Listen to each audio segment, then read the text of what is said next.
Assalamualaikum. Hai, apa kabar teman-teman semuanya? Hari ini saya kepengen cerita ya teman-teman. Berapa minggu yang lalu saya kan pergi ke rumah sakit. Saya mau nengok teman saya yang habis lahiran. Dan di sana saya ketemu seorang anak perempuan. Dia sekitar umur 20 tahun. Masih muda banget teman-teman. Dia ada di depan, saya ketemu dia di ruangan ICU di rumah sakit di daerah Bekasi. Ayahnya itu punya sakit kanker hati atau kanker liver, udah stadium 4. Dan perut ayahnya itu sudah membesar alias sudah membengkak atau menguning, kuku-kukunya sudah menguning semua. Saya ngelihat dia itu menangis di depan ruang ICU. Karena saya penasaran, saya nanya, "Adik kenapa?" gitu kan, kata saya. "Siapa yang sakit?" kata saya. Yang sakit ayah saya, Bu." "Sakit apa?" "Ayah saya sakit liver, udah stadium 4. Bagaimana kondisinya sekarang?" "Sudah bengkak, sudah menguning." "Dan terus bagaimana sekarang?" Saya bingungnya, kata anak itu, saya suruh membawa ayah saya pulang ke rumah. Saya bingung, saya mau bawa pulang, kondisi ayah saya masih ngedrop, belum sehat. Terus saya tanya, "Kenapa ayah saya dibawa pulang?" Kata dokter, "Hatinya sudah hancur, tidak bisa dipertahankan lagi, jadi lebih baik dibawa pulang. Dan kondisinya juga untuk ini sudah parah, jadi tidak bisa diselamatkan lagi, disuruh bawa pulang." Terus saya bingung, kalau saya bawa ayah saya pulang, saya tanya ke dokter, "Berapa lama ayah saya untuk bertahan dalam hidup, Dok?" gitu. Dokter bilang ya paling lama sebulan 2 bulan. Saya sedihnya di sini teman-teman. Saya pernah ngerasain apa yang anak ini rasakan. Waktu dulu tahun 2008 ayah saya meninggal di rumah sakit Cipto Mangunkusumo di daerah Jakarta. Saya pernah juga ngalamin hal seperti yang anak perempuan ini rasakan. Saya dipanggil dokter, kebetulan ayah saya punya sakit diabetes, kena livernya. Di akhir-akhir hidup ayah saya tuh perut ayah saya membengkak. Terus ayah saya dirawat 4 bulan di rumah sakit, pernah sebulan, sering keluar masuk rumah sakit.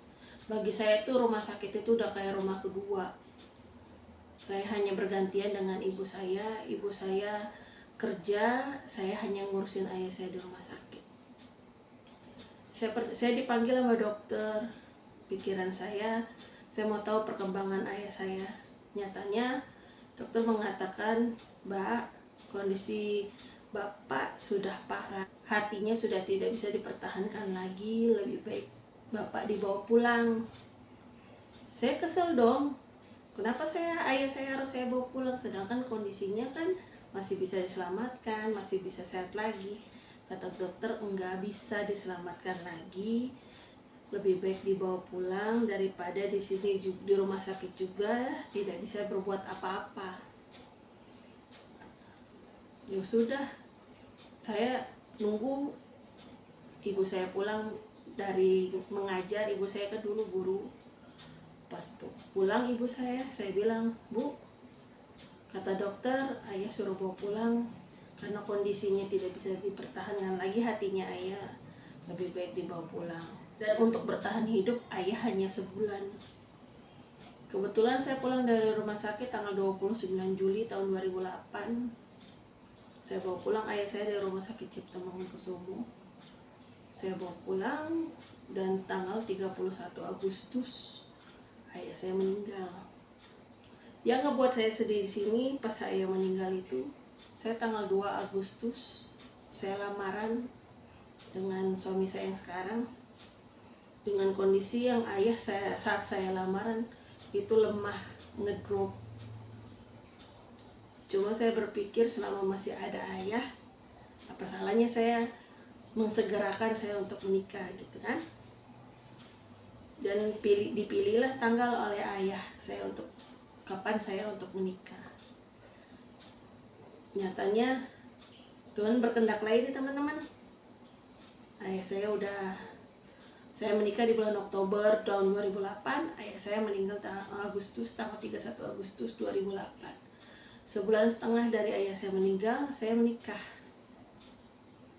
Saya masih bertahan minta kepada Allah kalau bisa ayah saya jadi ambil pas saya menikah. Saya mau yang menikahkan saya itu ayah. Nyatanya Allah berkehendak lain. Tanggal 31 Agustus ayah saya dipanggil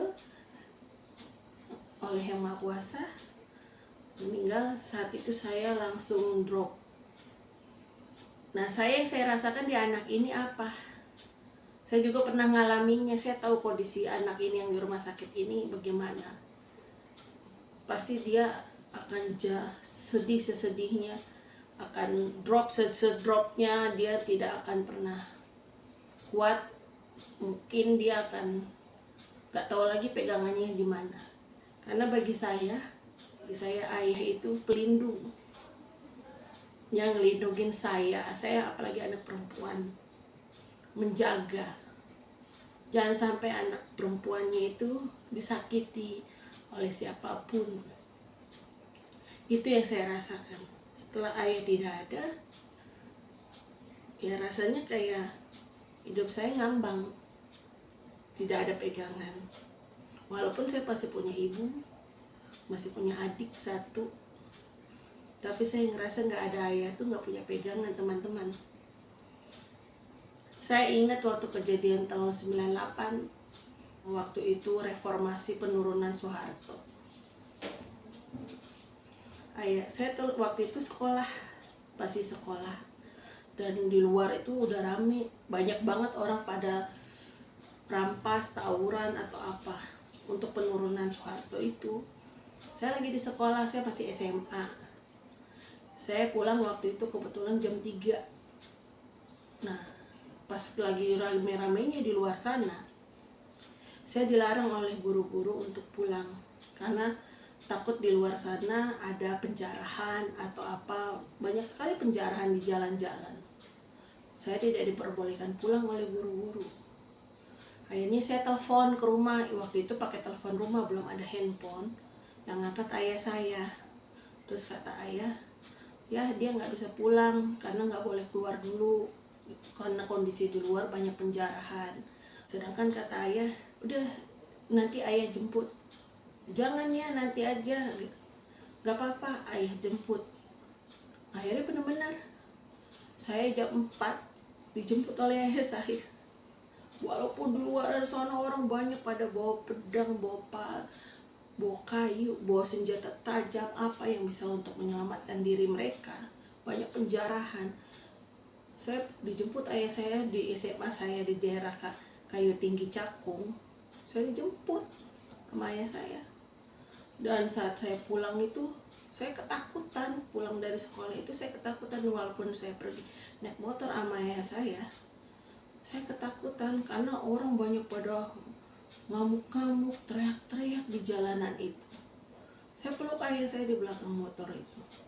Kata ayah saya, gak usah takut, ada ayah. Makanya saya bilang,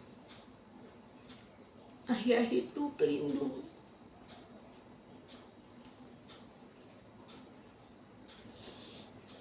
Di saat kita benar-benar membutuhkan keamanan dan rasa nyaman, ayah bisa membantu kita.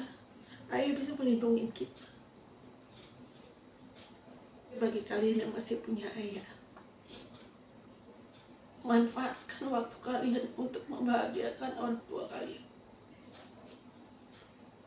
Karena waktu tidak akan bisa berputar kembali. Hanya dengan ayah yang bisa melindungi kita, ibu yang bisa memberi kita kasih sayang. Makanya saya bercerita di sini. Saya sedih melihat anak perempuan yang di rumah sakit itu, dia menangis. Saya paham apa yang dia sedihkan. Saya paham banget. Saya pernah ngalaminnya. Nah, Apalagi anak itu tidak punya ibu, ibunya sudah tidak ada, dan dia anak tunggal. Dia hanya punya ayah. Untuk kamu, anak perempuan yang pernah saya ketemu di rumah sakit, saya semua bilang, kamu harus kuat. Kamu pasti bisa. Walaupun nanti suatu saat nanti ayahmu tidak ada, kamu pasti bisa. Saya yakin kamu anak yang kuat. Kamu harus bisa untuk diri kamu sendiri. Walaupun nantinya kamu tidak punya ayah, tapi kamu harus bisa untuk diri kamu sendiri bertahan untuk hidup. Kamu masih muda, masih bisa bertahan, masih bisa bekerja, masih bisa melakukan apapun yang kamu mau. Saya tahu pasti kamu akan sedih, jatuh sejatuh-jatuhnya. Tapi saya percaya kamu bisa bangkit kembali. Saya pun bisa seperti itu, saya bisa bangkit kembali. Walaupun saya sedih sesedihnya ditinggalkan oleh ayah, tapi saya bisa bangkit kembali, teman-teman. Walaupun saya sekarang tidak punya ayah, tapi saya masih punya ibu, masih punya adik yang masih bisa melindungi saya. Sekarang saya hanya bisa mendoakan ayah saya aja. Hanya itu, teman-teman. Sayangin keluarga kalian, sayangin orang tua kalian, sayangin ayah ibu kalian selama masih ada. Karena kalau nanti suatu saat nanti kalian kehilangan mereka, kalian akan merasakan sedih, sesedih-sedih. Akan merasakan kehilangan, benar-benar merasa sedih, merasakan kehilangan seseorang yang kita sayang. Saya hanya ingin curhat itu, teman-teman. Hanya ingin berbagi kepada teman-teman semua. Manfaatkan waktu yang masih ada untuk keluarga kalian.